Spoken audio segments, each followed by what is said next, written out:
छँदैछु त आफ्नो छोरीलाई खिच्ने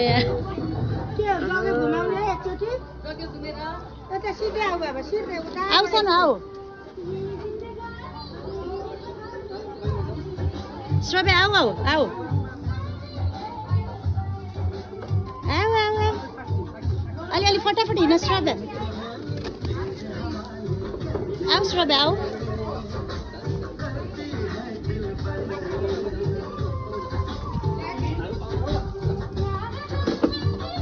आऊ आऊ आऊ न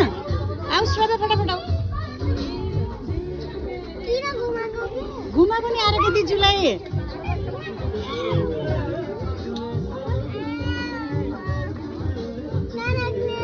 रुक न